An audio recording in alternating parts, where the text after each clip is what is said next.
मेरा वीडियो देखने वालों को दिल से सलाम। दोस्तों, स्वागत है आपका हमारे YouTube चैनल वी बुद्धिस्ट में। मित्रों, मनुष्य चाहे कितना भी प्रयास क्यों ना कर ले, कितना भी प्रयत्न क्यों ना कर ले, उसे अपने कर्मों का फल तो भोगना ही पड़ता है। चाहे मनुष्य कितना ही प्रयत्न कर ले, लेकिन वह कभी अपने कर्मों से बच नहीं सकता। जैसी करनी वैसी भरनी, यह वाक्य तो आपने सुना ही होगा। अर्थात जैसे आप कर्म करोगे वैसा ही आपको फल भी प्राप्त होगा। लेकिन मेरा एक प्रश्न है, क्या आप इस बात पर यकीन करते हैं कि जैसा आप कर्म करें वैसा ही आपको फल भी मिलेगा? अब आप में से अधिकतर लोगों के मन में यह प्रश्न जरूर उठ रहा होगा, क्योंकि इसमें पूछने वाली बात क्या है? यह तो सत्य ही है कि जैसे हम कर्म करेंगे वैसा ही हमें फल भी मिलेगा। लेकिन एक बार के लिए आंखें बंद करके अपने आप से यह प्रश्न कीजिए। देखिएगा कि आपको इस प्रश्न का उत्तर स्पष्टता से नहीं मिल पाएगा। कहीं ना कहीं आपके मन में एक संशय जरूर होगा कि क्या यह बात सच है या झूठ। दोस्तों, आज इस कहानी से हम समझेंगे कर्मों का खेल। आखिर अच्छे कर्मों का फल अच्छा और बुरे कर्मों का फल बुरा कैसे होता है। बहुत समय पहले की बात है, किसी गांव में एक बहुत ही ज्ञानी पंडित रहता था। एक दिन वह अपने बचपन के दोस्त से मिलने के लिए दूसरे गांव में जा रहा था। उसका वह दोस्त बचपन से ही गूंगा और एक पैर से अपाहिज था। उस पंडित के गांव से उसके दोस्त का घर काफी दूर था। वहां जाने के लिए बीच बीच में कई सारे छोटे छोटे गांव पड़ते थे। पंडित रास्ते में अपनी धुन में चला जा रहा था। चलते चलते उसकी मुलाकात एक व्यक्ति से होती है। रास्ते में उसे एक आदमी मिलता है जो ऐसा लगता था कि वह किसी का इंतजार कर रहा था, और वह भी पंडित के साथ चलने लगता है। उस आदमी को देखकर पंडित बहुत खुश हो जाता है। उसने सोचा, चलो अच्छा हुआ, साथ साथ चलने से उसका सफर आसानी से कट जाएगा। बात की शुरुआत करने के लिए उस पंडित ने उस व्यक्ति से उसका नाम पूछा तो उसने अपना नाम धर्मराज बताया। पंडित को यह नाम कुछ अजीब सा लगता है, लेकिन उसने नाम के विषय में कुछ और पूछना उचित नहीं समझा। दोनों धीरे धीरे साथ में चल रहे थे। तभी रास्ते में एक गांव आता है। गांव का प्रवेश द्वार आते ही धर्मराज ने पंडित से कहा, तुम आगे चलो, मुझे इस गांव में एक काम है, मैं तुमसे आगे मिलता हूं। पंडित ने कहा, ठीक है। वह आगे रास्ते में चल देता है। कुछ देर बाद उस गांव में खबर फैली कि एक व्यक्ति को सांड ने अपनी सींग में फंसाकर मार दिया है। जैसे ही सांड ने उस व्यक्ति को मारा, ठीक कुछ ही देर में धर्मराज पंडित के पास आ गया और फिर दोनों चलना शुरू कर देते हैं और चलते चलते एक दूसरे गांव के द्वार पर पहुंच जाते हैं। उस गांव के बाहर एक बड़ा और विशाल मंदिर बना हुआ था। वहां पर आराम करने की सुविधा काफी बढ़िया लग रही थी। पंडित के दोस्त का घर अभी वहां से बहुत दूर था और रात भी होने वाली थी। तो पंडित ने धर्मराज से कहा, रात होने वाली है, पूरे दिन चलते चलते थक भी चुके हैं और भूख भी लग रही है, तो यहां पर भोजन करके यहीं पर हम विश्राम कर लेते हैं, फिर सुबह के समय आराम से आगे की यात्रा जारी करेंगे। धर्मराज ने कहा, ठीक है, मुझे इस गांव में किसी को कुछ जरूरी सामान देने जाना है, तुम भोजन करके आराम करो, मैं बाद में आकर भोजन कर लूंगा। इतना कहकर वह वहां से चला जाता है। लेकिन उसके जाने के कुछ समय बाद, कुछ ही देर बाद धुआं उठता हुआ दिखाई देता है और देखते ही देखते पूरे गांव में आग लग जाती है। पंडित ने हैरानी से सोचा कि यह धर्मराज जहां भी जाता है वहां कोई ना कोई अनहोनी जरूर हो जाती है, कुछ तो गड़बड़ है इस व्यक्ति में। लेकिन पंडित ने रात्रि में धर्मराज से कुछ भी पूछना उचित नहीं समझा और वे दोनों सो गए। सुबह होते ही दोनों फिर से अपनी यात्रा शुरू कर देते हैं। कुछ देर चलने के बाद रास्ते में फिर से एक गांव आता है। धर्मराज ने फिर पंडित से कहा, आप आगे चलिए, मुझे इस गांव में अपने मित्र से मिलने जाना है, मैं अपने दोस्त से मिलने के बाद आगे रास्ते में मिलूंगा। यह कहकर धर्मराज वहां से चला गया। लेकिन पंडित इस बार आगे नहीं गया। वहीं खड़ा होकर धर्मराज को देखता रहा कि वह कहां जा रहा है और क्या करता है। तभी थोड़ी देर बाद लोगों की आवाज सुनाई देने लगी कि एक व्यक्ति को सांप ने काट लिया है और उसकी मृत्यु हो गई है। ठीक उसी समय धर्मराज फिर पंडित के पास पहुंच गया। लेकिन इस बार पंडित से रहा नहीं गया और उसने धर्मराज से पूछ ही लिया कि तुम जिस भी गांव में जाते हो वहां कोई ना कोई अनहोनी जरूर हो जाती है, क्या तुम मुझे बता सकते हो यह ऐसा क्यों हो रहा है? धर्मराज ने कहा, पंडित जी, आप तो मुझे बहुत ज्ञानी मालूम पड़े थे, इसीलिए मैं आपके साथ चलने लगा था, क्योंकि ज्ञानियों का साथ बहुत अच्छा होता है। परंतु आप अभी तक समझ नहीं पाए कि मैं कौन हूं। पंडित ने कहा, मैं समझ गया हूं, लेकिन मुझे कुछ शंका है। अगर आप ही अपना उपयुक्त परिचय दे दें तो मेरे लिए आसानी होगी। तब धर्मराज ने जवाब दिया कि मैं यमदूत हूं और यमराज की आज्ञा से उन लोगों के प्राण हरण करता हूं जिनकी उम्र पूरी हो चुकी है। हालांकि पंडित को पहले से ही इस बात की आशंका थी, फिर भी धर्मराज के मुंह से यह बातें सुनकर वह घबरा गया। लेकिन वह हिम्मत करके पूछता है कि अगर तुम सच में यमदूत हो तो मुझे बताओ, अगली मृत्यु किसकी है? धर्मराज ने जवाब दिया, अगली मृत्यु तुम्हारे उसी मित्र की है जिससे तुम मिलने जा रहे हो, और उसकी मृत्यु का कारण भी तुम ही बनोगे। यह बात सुनकर पंडित सहम गया और सोच में पड़ गया कि अगर सच में यह धर्मराज यमदूत हुआ तो उसकी बात भी सच होगी और उसके कारण मेरे बचपन के सबसे अच्छे मित्र की मृत्यु हो जाएगी। तो सबसे अच्छा तो यही होगा कि मैं अपने मित्र से मिलने ही ना जाऊं। कम से कम मैं उसकी मृत्यु का कारण तो नहीं बनूंगा। धर्मराज ने मुस्कुराते हुए कहा, तुम जो सोच रहे हो वह सब मुझे पता है, मगर तुम्हारे अपने मित्र से मिलने न जाने से नियति नहीं बदल जाएगी।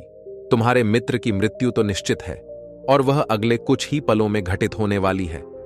महाकाल के मुंह से ऐसी बातें सुनकर पंडित को झटका लगा, क्योंकि महाकाल ने पंडित के मन की बातें पढ़ ली थीं, जो कि एक सामान्य व्यक्ति के लिए संभव नहीं है। अब पंडित को विश्वास हो गया कि यह धर्मराज सचमुच में यमदूत ही है। जब पंडित को यह पूर्ण विश्वास हो गया कि धर्मराज जी यमदूत हैं, तो वह घबरा गया। वह अपने मित्र की मृत्यु का कारण नहीं बनना चाहता था, इसलिए वह पलटकर अपने गांव की तरफ वापस जाने लगा। लेकिन जैसे ही पंडित वापस जाने के लिए मुड़ा, उसने देखा कि उसका मित्र तेजी से उसकी तरफ चला आ रहा है, जो कि पंडित को देखकर अत्यंत प्रसन्न दिखाई पड़ रहा था। अपने मित्र के आने की गति को देखकर पंडित को ऐसा लगा कि जैसे उसका मित्र काफी देर से उसका ही पीछा कर रहा है। लेकिन वह बचपन से ही गूंगा था और एक पैर से लंगड़ा भी था, इसीलिए ना तो वह पंडित को आवाज दे पा रहा था और ना ही उस तक पहुंच पा रहा था। लेकिन जैसे ही वह पंडित के पास पहुंचा, अचानक ही जमीन पर गिर पड़ा और तुरंत ही उसकी मृत्यु हो गई। पंडित हक्का बक्का होकर धर्मराज की ओर देखने लगा, जैसे कि वह पूछना चाह रहा हो कि आखिर क्या हुआ। धर्मराज पंडित के मन में उठ रहे प्रश्नों को समझ गया और बोला, तुम्हारे मित्र ने पिछले गांव में ही तुम्हें देख लिया था और वे वहीं से ही तुम्हारा पीछा कर रहा था, लेकिन गूंगा और लंगड़ा होने की वजह से वह तुम तक नहीं पहुंच पाया। उसने अपनी पूरी ताकत लगाकर तुम तक पहुंचने का प्रयास किया, लेकिन बुढ़ापे में बचपन जैसी ताकत नहीं होती, इसलिए दिल का दौरा होने के कारण उसकी मृत्यु हो गई, क्योंकि वह तुमसे मिलने के लिए अपनी सीमाओं को तोड़कर तुम्हारे पीछे भाग रहा था। इसीलिए अपने मित्र की मृत्यु का कारण भी तुम ही कहलाओगे। अब पंडित को पूर्णतः यह विश्वास हो गया था कि धर्मराज एक यमदूत है और उसका कार्य जीवों के प्राण हरना है। लेकिन पंडित एक ज्ञानी व्यक्ति था। वह यह भी जानता था कि मृत्यु पर किसी का वश नहीं है, सबको एक ना एक दिन मरना ही है। यही सोचकर उसने अपने आप को संभाल लिया। लेकिन अचानक ही पंडित के मन में अपनी मृत्यु के बारे में जानने की इच्छा हुई। इसीलिए उसने धर्मराज से पूछा कि जब मृत्यु मेरे दोस्त की होनी थी तो तुम शुरू से ही मेरे साथ क्यों चल रहे थे? यह प्रश्न सुनकर धर्मराज जोर से हंसा और बोला, मैं तो हर पल हर क्षण सभी के साथ चलता हूं, किंतु लोग पहचान नहीं पाते, क्योंकि लोगों के पास अपनी समस्याओं के अलावा किसी और व्यक्ति, वस्तु या घटना के बारे में सोचने समझने या उसे देखने का समय ही नहीं होता। पंडित ने कहा, तो क्या तुम यह बता सकते हो कि मेरी मृत्यु कब, कहां और कैसे होगी? महाकाल ने कहा, हालांकि किसी भी सामान्य जीव के लिए अपनी मृत्यु के बारे में जानना ठीक नहीं है, क्योंकि कोई भी जीव हो वह अपनी मृत्यु के बारे में जानकर बहुत दुखी हो जाता है। हालांकि तुम ज्ञानी व्यक्ति मालूम पड़ते हो और तुमने जिस तरीके से अपने मित्र की मृत्यु को सहन कर लिया है, उसे देखकर लगता है कि तुम अपनी मृत्यु के बारे में जानकर भी दुखी नहीं होंगे। महाकाल ने कहा, तो सुनो, तुम्हारी मृत्यु आज से ठीक 6 महीने बाद आज ही के दिन किसी दूसरे राज्य में फांसी लगने से होगी। और सबसे हैरानी की बात तो यह होगी कि तुम स्वयं ही खुशी से उस फांसी को स्वीकार कर लोगे। यह कहकर धर्मराज वहां से चला गया, क्योंकि अब धर्मराज के पास पंडित के साथ चलते रहने का कोई कारण न था। इसके बाद पंडित ने अपने मित्र के शरीर का अंतिम संस्कार किया और यथाशक्ति उसके क्रियाकर्म करके अपने गांव वापस आ गया। लेकिन कोई व्यक्ति कितना भी ज्ञानी क्यों ना हो, अपनी मृत्यु के बारे में जानकर दुखी तो होता ही है और मृत्यु से बचने का कोई ना कोई उपाय भी खोजता है। तो पंडित ने भी वही किया। क्योंकि वह पंडित था, इसलिए उसकी पहचान उस राज्य के राजा तक थी। पंडित ने सोचा कि राजा के पास तो कई सारे ज्ञानी मंत्री हैं, वह मेरी मृत्यु से संबंधित समस्या का कोई ना कोई समाधान निकाल ही लेंगे। पंडित यही सब सोचता हुआ राज दरबार में पहुंच जाता है और राजा से सारी घटना के बारे में बताता है। राजा ने अपने मंत्रियों को सारी समस्या बताई और उनसे सलाह मांगी। अंत में सभी ने विचार विमर्श करके कहा, अगर पंडित की बात सही है तो उसकी मृत्यु भी 6 महीने बाद ही होगी। लेकिन मृत्यु तो तब होगी जब वह किसी दूसरे राज्य में जाएगा। यदि वह किसी दूसरे राज्य में जाए ही ना तो मृत्यु ही नहीं होगी। मंत्रियों की यह सलाह राजा को भी सही लगी। इसके बाद पंडित के रहने की सारी व्यवस्था महल में ही कर दी गई और राजा के आदेश के बिना उस पंडित से किसी को भी नहीं मिलने दिया जाता था। लेकिन पंडित कहीं भी आ जा सकता था, ताकि पंडित को यह ना लगे कि वह राजा की कैद में है। परंतु पंडित डर के मारे स्वयं ही कहीं आता जाता नहीं था। धीरे धीरे महीने गुजरते गए और पंडित की मृत्यु का समय नजदीक आने लगा और अंततः वह भी दिन आ गया जिस दिन पंडित की मृत्यु होनी थी। तो जिस दिन पंडित की मृत्यु होनी थी उसके एक रात पहले पंडित डर के मारे जल्दी ही सो गया, ताकि जल्दी से वह रात बीत जाए और अगला दिन आ जाए, ताकि उसकी मृत्यु टल सके।